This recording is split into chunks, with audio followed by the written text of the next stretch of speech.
알겠습니다. 대뇌피질 부분 읽어볼게요. 550페이지인데요. 대뇌피질은 지금으로부터 수백만 년 전 인간이 영장류였던 시기에 생긴 부위로서 자기 밑에 아직도 버티고 있는 원시 두뇌와 늘 편치 않은 휴전의 관계를 유지하며 지내고 있다. 대뇌피질에서 물질이 의식을 창출하므로 대뇌피질에서 물질이 의식을 창출하므로 대뇌피질이야말로 인류가 꿈꾸는 모든 우주 여행의 시발점이라고 할 수 있다. 두뇌 전체 질량의 3분의 2 이상을 차지하는 대뇌피질이 직관과 비판적 분석의 중추이다. 아이디어의 창출과 영감의 발현이 바로 여기 대뇌피질에서 이루어진다. 이곳에서 읽기와 쓰기, 수학적 추론과 작곡이 이루어진다. 인간으로 하여금 의식적 삶을 가능케 하는 부위가 다름 아닌 대뇌피질인 것이다. 인류와 다른 종의 차별화가 대뇌피질에서 비롯되며 인간의 인간다움은 바로 이 대뇌피질 때문에 가능하다. 한마디로 문명은 대뇌피질의 산물이다. 와, 여기서 대뇌피질 한 10번 나온 것 같아요. 그러네요. 네. 그러니까 요즘에는 신피질이라는 말도 많이 써요.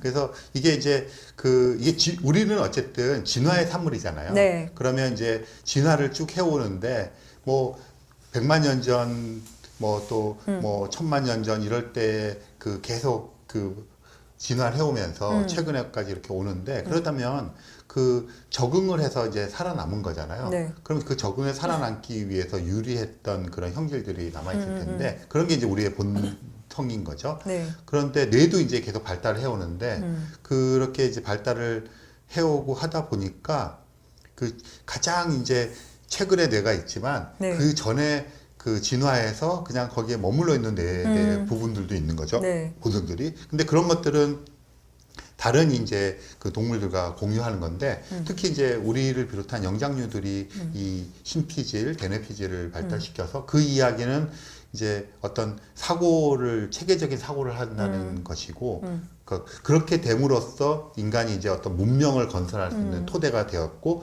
그게 이제 한계에 이르는 게 두 가지인데 하나는 당대에만 아무리 이 뇌가 해서 아인슈타인 같은 사람이 있어도 안타깝게도 아인슈타인을 물려줄 수는 없는 거예요. 그 사람이 물려줄 수 있는 유일한 대안은 그 사람이 뭔가 쓰거나 네. 뭔가 만들어서 도서관에 네. 보관해서 다른 사람도 열람할 수 있게 하는 거죠. 그렇죠. 그렇게 되니까 이제 뇌라고 하는 것이 발달을 극한까지 이렇게 오는 것을 이야기하는 것이고 그러면 이제 이 지점에서 왜 바깥에다가 만들기 시작했느냐. 그냥 뇌가 더 커지거나 네. 근데 뇌가 더 주름이 많아져서 발달하면 되는데 근데 약간 이런 것도 있는 것 같아요. 에너지 공급의 문제. 이게 이제 하려고 그러면 에너지 공급이 많이 돼야 되면 먹이를 많이 먹어야 되면 맞아요. 그렇게 해서 걔네들을 그렇게 하느니 차라리 생각을 조금 덜해. 뭐 이럴 수도 있는 거잖아요. 그렇죠. 그것 때문에 사실 인간의 출산과 이런 것들도 되게 힘들어진 거죠. 사실 이게 약간 어쨌든 적응을 환경에 해야 되는데 네. 먹이가 그냥 도처에 널려 있어. 손만 뻗으면 입만 벌리면 막 들어와요. 그러면 이제 그러니까 예전에 식물도 사실은 네. 이산화탄소가 많아지는 시점에 쭉쭉쭉쭉쭉 올라갔잖아요. 그러니까 뿌리를 내릴 필요가 없었어요. 그래서 근데 환경이 바뀌었어요. 그러니까 뿌리가 없으니까 다 넘어졌거든요. 그래서 석탄이 되었잖아요. 그러니까 약간 그렇게 적응하는 게 있어서 이 뇌의 물리적인 한계, 환경과의 그런 게 있는데 여기서 그친 것이 아니라 바깥에다가 이것의 산물을 만들었다고 하는 거죠. 네. 그러니까 그런 것까지 생각해 줄 수 있는 게 사실은 대뇌피질의 역할이었던 거잖아요. 도서가 만든 것까지가. 네. 근데 이게 그냥 저장 공간을 바깥에다 놓은 걸까? 아니면 이동을 시키기 위해서 바깥에다 놨을까는 약간 저는 궁금하긴 해요. 왜냐면 저 사람한테 전달을 해야 되는데 전달을 말로만 다 하거나 이런 거를 할 수 없었기 때문에 바깥에다 쓰기 시작했더니 아니 여기다 했더니 내가 다 기억하지 않아도 되네? 약간 이렇게 발달하지 않았을까? 이런 그러니까 생각도 약간 있어요. 저도 동굴벽화 같은 거 생각을 하면 아주 네. 초창기니까 네. 그걸 맨날 말로 하면 말이 더 달라지고 그렇죠. 헷갈리고 네. 말 잘하고 전달하는 사람이 죽어버리거나 잡혀가 없어지면 어떡해. 네. 근데 이렇게 기록을 해놓으니까 네. 어쨌든 기록해놓은 거를 여러 사람이 해석에 문제가 생기긴 한다고 하더라도 그리고 오래 갈 수가 있잖아요. 맞아요. 그러니까 그런 것들이 지금 말씀하신 대로 네. 단지 바깥의 알카이빙뿐 아니라 알카이빙해서 유통하는 방식에 네. 대한 것들이 발달을 하기 시작한 것 같아요. 그러니까 그런 게 극대화되는 것이 우리가 문명 건설이라고 생각하면 되지 않을까. 그쵸. 네. 아마 그런 것도 있을 것 같아요. 이야기를 좀 더 길고 그대로 전달을 해야 되니까 그 이야기에다가 노래를 붙여가지고 그 노래라는 걸로 해서 약간 이렇게 전달도 할 수 있었을 것 같고. 그렇죠. 그리고 사람들이 그렇게 말하면 잘 안 듣잖아요. 귀찮아. 그러니까 네.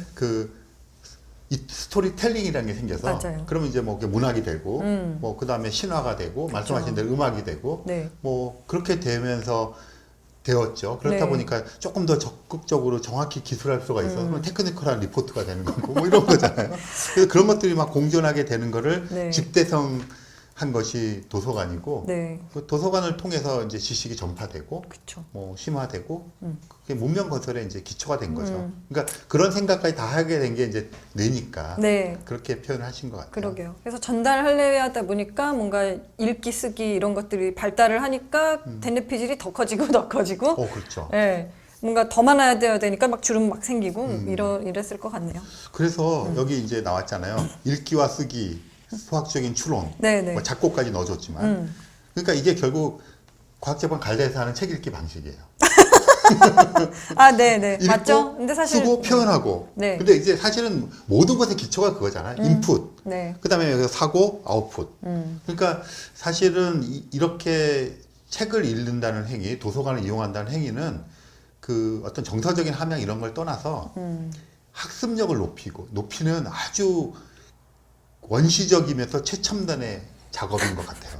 네, 학습 막 이러면 되게 공부해야 될 것 같기는 한데 네. 박사님이 하도 자주 얘기하셔가지고 저도 사실 세뇌된 건지는 모르겠지만 책을 읽는다라는 게 예전에는 그냥 내가 그냥 이렇게 글자를 읽어서 내가 그냥 그걸 받아들인다라고 생각을 했던 것 같은데 저도 이 프로그램 이렇게 유튜브로 하는 걸 하면서 말을 하는 거가 다른 일이더라고요.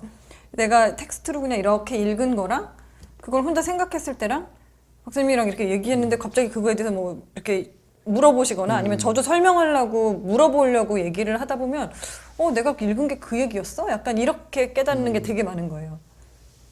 다 대뇌피질이 하는 일이군요. 네, 그런데 여기도 이제 적합하게 써놨지만 사실은 우리가 이미 역사를 통해서 진화 과정을 통해서 알고 있고 효용이 있다는 걸 알고 있는 것들을 상당 부분 어쩌면 여러 가지 환경적인 요인이나 뭐 제도 때문에 잊고 있었던 게 있는 거. 그게 읽기와 쓰기와 수학적 추론과 이런 이야기, 발표 이게 사실은 그 문명을 맞아요. 건설하는 모든 것들의 그런 것이잖아요. 네. 근데 그걸 사실은 한참 잊고 지내는 것 같아요. 그러니까 문제풀이만 잘하면 성적이 좋으면 아, 그러네. 이런 식이었던 건데 사실은 생활을 해나가고 이렇게 가게 된 것들은 아주 이런 기본적인 인간의 지적 행위잖아요. 네.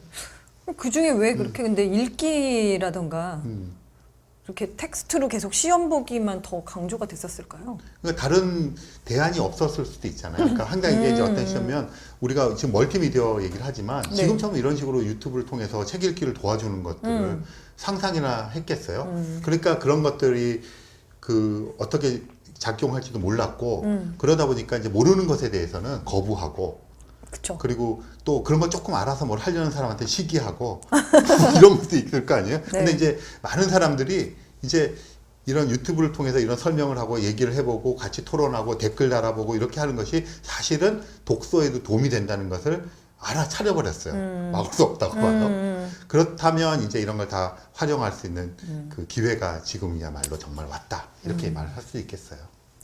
사실 유튜브 같은 얘기를 저희가 유튜브로 책 얘기를 하고 있어서 그렇기는 하지만 유튜브도 물론 유튜브의 그 문법으로 얘기를 해주시는 분들도 많이 있지만 뭐 이게 어쨌든 컨텐츠를 읽어내야 되잖아요.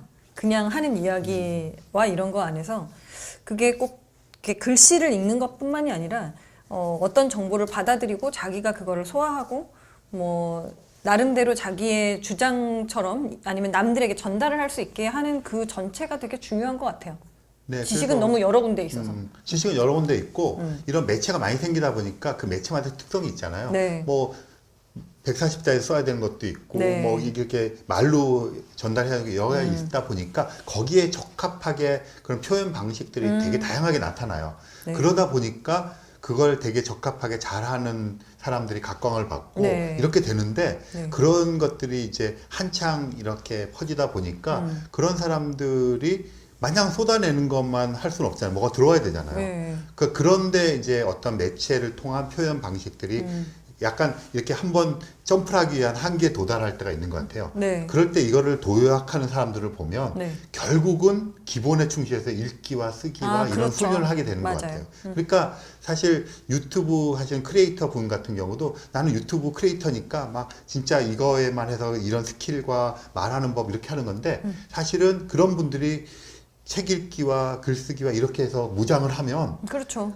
그게 확 이렇게 정말 점프하면서 갈 수 있는 동력이 된다고 생각하거든요. 네. 그래서 매체는 되게 일시적이고 흘러가는 과정인 거고 결국 살아남는 거는 읽기, 쓰기, 소적이다 말하기 이런 것 같아요. 네. 네. 그래서